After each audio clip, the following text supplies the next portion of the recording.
Back-to-back 17-plus sack seasons interesting to you, Brad? Back to well, I mean, sacks are good. An obviously. edge, potentially? I mean, sacks are good. An edge? I mean, sacks are good. An edge? We have a pretty good one now. There we go! We have a pretty good one now. There we go! Breaking news! Micah Parsons has officially been traded from the Dallas Cowboys to where? Oh, the Green Bay Packers. And a new deal has been reached between David Mulligeta, Gutekunst, and the entire...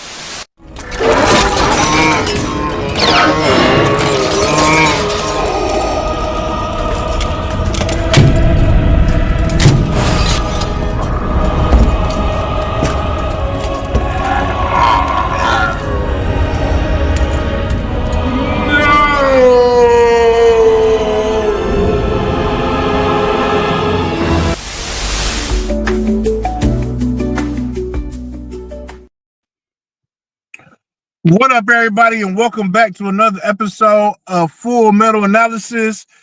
The sky is falling. We got an emergency episode. All this raw in the world of Lions fans everywhere. Michael Parsons just got traded to the Green Bay Packers. The main question is, are you scared now? I got my hood on because I had to put the YN outfit on. Okay, I'm liable to get ignorant. Am I scared? That's not the question. That's not the question at all. Is if I'm scared. Are the Green Bay Packers better because they got Michael Parsons? Yes. Yeah. I heard on the radio that they did a quick update of the NFC North division winners odds, and according to the site that they looked at, the Packers are now the favorites to win the NFC North. But again, to me, that is irrelevant. Right. I don't want to be that guy, but again, I got the YN outfit on for a reason. I highly encourage people to go back and scroll through our videos, go about 5-6 videos back, and there's a beautiful video, a wonderful video that's titled "Should," I believe it's Brad Holmes, or maybe it's the Detroit Lions. I think it's the Detroit Lions. Should the Detroit Lions make a big move? And what would classify as a big move? I think Micah Parsons classifies as a big move. Michael Parsons was not attainable for the Detroit Lions, man. He is on a 4-year contract, $188 million contract. Now, I agree with you. With Michael Parsons acquired, Green Bay has gotten better, and Brad Holmes does need to make a move, but that move was not Michael Parsons. So, it's funny you should say that because I've heard Brad Holmes say that numerous times. We've all heard Brad Holmes say that numerous times. Micah Parsons is the third highest paid player on the Packers right now. In front of him at number 1 is Jordan Love. It's so funny. At number 2 is some guy named Rashawn Gary. Have you ever heard of Rashawn Gary? Yeah, I've heard of him. Oh, okay. Last I checked, Rashawn Gary is, let me look at right here, position, edge. The Green Bay Packers have 2 of their 3 highest paid players at the edge position. Now, hold on. Wait a minute. Let me rewind. Because somebody told me, and somebody that I hold very near and dear to my heart, somebody who I often agree with, and I have I can understand his line of thinking, but sometimes that man gets up on the podium and he lies. Now, I don't take it personally. I think it might be something that he might want to look in the mirror and think, is this the way that I really want to continue to do business and go about telling people these things? But when you go up there and you tell me that you can't have 2 great edge rushers, and then your division rival goes out there and acquires 2 great edge rushers. How am I supposed to feel? How am I supposed to feel? But to be fair, we have better players than Green Bay. We do have better players than Green Bay.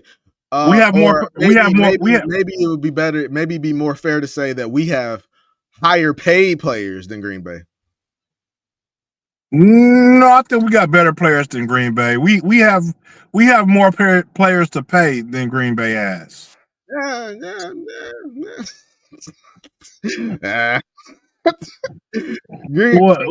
defensive tackle who was I think he was making like 30 million or something. I have to look that up.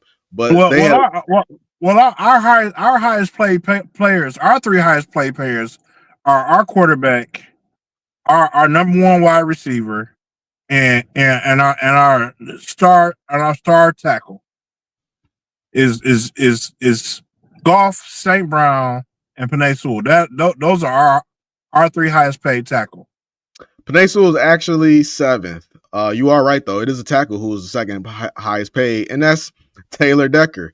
And would the world stop if we didn't have Taylor Decker? If you told me that it might cost me Taylor Decker, Aleem McNeil, and I couldn't re-sign another person to free up the cap space to have Micah Parsons, I'd sit down and I'd have that discussion with you. Man, I don't think you. I always think your value is too low on Aleem McNeil. I'm with you on Taylor Decker. My question to you would be when. Because I can't remember off the top. When was Taylor Decker's contract? When did they do Taylor Decker's contract? Ooh, they did Taylor Decker's contract the 2nd year. I want to say that Brad and Dan were here. That off the top of my head. Okay, because the discussion was is Taylor Decker gonna come back? And then they ended up extending him. Okay, so I can understand that contract then. Now, if you had told me that they had extended him in last year or the towards the end of the year before that, then I'd be like, "Ooh, that was a bad signing." But before that, Taylor Decker was solid. Taylor Decker didn't start to decline until the middle of that run we had. When we made it to the NFC championship game. Look, I'm not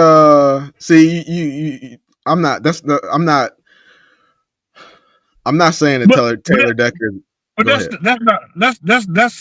we're getting on contract. My point is we just paid Penei, we just paid Goff, we paid Saint, and we've got to pay Hutch. Those are I mean, when we pay Hutch, that's the Micah Parsons money right there. The Micah Parsons money you're talking about is going to go to Hutch. Yeah, but as time goes on, right? So the flaw in all of this logic is that we are. Well, not we. I'm not having this problem, but Brad Holmes and a lot of people who are in favor of what Brad Holmes is doing are ignoring the fact that the cap goes up every year, meaning that you're going to have more money to spend for your cap. Secondly, when you get these deals done, as time progresses, these deals don't even look as daunting as they did at the time that they were signed. Like, take for instance, I'm over here sitting here looking, and I'm thinking in my head, like in my mind, the San Francisco 49ers, they just seem to be able to pay everybody. And I'm like, how are they able to just keep on paying all these people? Because, like, is Christian McCaffrey playing for free? They just re-signed Brandon Ayuk to a contract. They just signed Brock Purdy. Like, they have seemingly a limitless amount of money. Like right now, even right now, as But they lost Debo. They lost Debo, and they lost a bunch of offensive linemen and defensive linemen. nah, their San highest paid Francisco player now. is an offensive lineman though. Huh? Their highest paid player is an offensive lineman. The Trent Williams, arguably to some the best tackle in football. They got Nick Yeah. Bosa. Nick Bosa edge. He's his so for 2025 cap hit. Trent Williams getting 21 million is a cap hit. Nick Bosa 20 million. Fred Warner linebacker 16 million. George Kittle 14 million. Yatir Gross Matos 10 million. Brock Purdy 10 million. Christian McCaffrey 8 million. And they're fourth in cap space in the league. And then you go to next year's cap as it stands right now. They got the fifth most cap space in the league. So this idea that, but once you sign these players, like you're just never gonna be able to do anything again. It's like no, like the whole situation is fluid. Yeah, you might be tight. You might not be able to make a move mid-season or whatever. Because Brad Holmes likes to keep a couple million underneath his bed in case of emergency, and that's. And then, but to your point, we're getting off track. So I'll go back to your thing, which is something else I disagree with, and that they should now respond to this move with a move of their own. And I wholeheartedly disagree with that as well. Why would you go out and make a panic move when you had all this time to do something big and you chose not to? And now that Green Bay has done something, your response is to go out and make a panic trade or panic signing? Well, no, I didn't. I don't think of it as a panic signing. It's the signing that I wanted them to make all along. I wanted them to sign Zadarius Smith. My response was, okay, they signed Michael Parsons. Now sign Zadarius Smith. That's what I wanted them to do before they signed Michael Parsons. So I wouldn't call it a panic move. And then I threw in maybe find another backup tackle. I don't think that's panicking.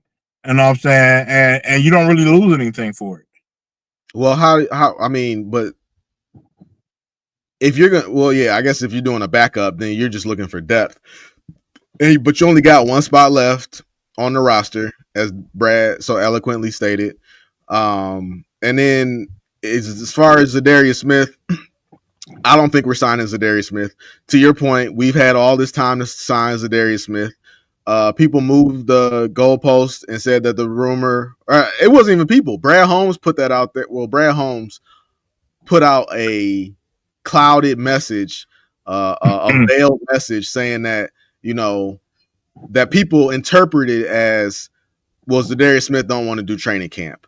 To which people, you in particular, make it seem like I don't respect Lions culture. I don't respect grit. I don't respect these things. I don't value these things, right? But what part of the grit handbook policy manual does it say skipping training camp is okay? Hey, you got me there. You got me there. You got me. So I mean, just to bring my point home, I don't think Zadarius Smith is coming. I don't think that roster spot, Brad wouldn't answer the question. I don't think that roster spot is for Zadarius Smith. Now, what I will say, and I wholeheartedly believe that Brad feels the same way, is that if break glass in case of emergency, if the Iron Man of football, Marcus Davenport, finally sustains an injury for the first time in his career, and we need an edge rusher opposite Hutch, and Zadarius Smith is at home watching TV, and we just need somebody who's a serviceable edge, I think Brad Holmes will make that call. But if everything goes as Brad Holmes hopes that it goes, Brad Holmes, in my opinion, is not making that call to Zadarius Smith. Listen, you might be right, man. One thing, listen, I'll say this. I am almost in agreement with Brad Holmes, man. Me and Brad Holmes almost see eye to eye. I think that this team is almost perfect. I don't want to lose any of the players that we have. I like our players. So we're almost 2020. Me and Brad. We almost right there. Where me and Brad disagree at is where he's the most stubborn, and that is Brad Holmes does not like DNs. Like he refuses. He was like after Hutch. You know what I'm saying? That's it. I am done with DNs. He refuses to sign DNs. He's had multiple opportunities over the years to sign a DN, and he just will not do it no matter what. And the more I think that people want him to sign a DN, the more he's like, I refuse to do it because it's just, I don't know. It just seems like everybody in the world, national media, local media, fans, players, everybody is saying all the Lions are missing is a edge, and the only person in the world who was just like, nah, is Brad Holmes. So, but everywhere else, Brad has made this the best team in football, dog. Like, I'm happy with the team.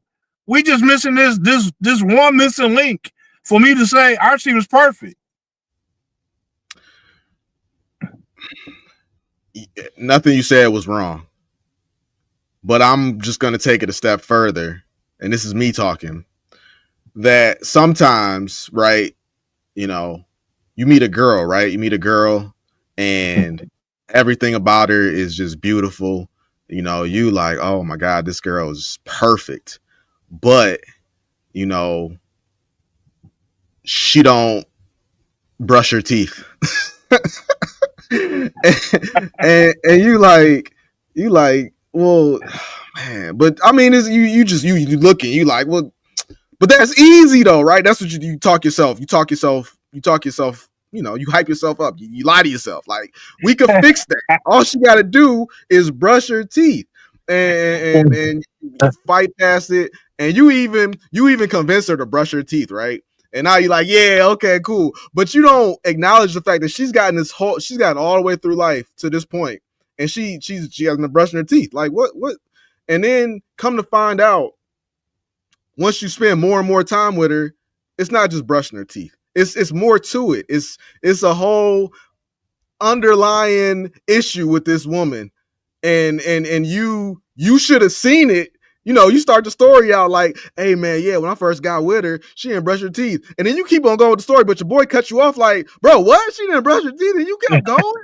So that's Brad Holmes and this edge situation, man, where it's like he made the perfect team, but he just can't find this edge. And it's not, and now it's gotten to the point where, nah, in his mind, I don't need to find that edge. Scratch that. He wants to find that edge, but he feels like he could find that edge his way. Everybody else is telling them, hey, man, brush your teeth. Hey, man, this is how everybody else does it. Hey, man, and he's like, no, I've gotten all the way here. And to his credit, and to your point, he has gotten all the way here. He has rebuilt his team. He has helped bring the Lions out of the dirt for decades upon decades upon decades. But sometimes when you want a championship, as you like to say, man, don't be afraid to give up the good to get the great. Sometimes to get to a championship, you got to put yourself out there. And Brad Holmes, in my opinion, doesn't feel the need to put himself out there. As you said, why should I put myself out there? Our team is great. Yeah, we could be better, but hey, if we do try to get better, what's that going to cost? Detroit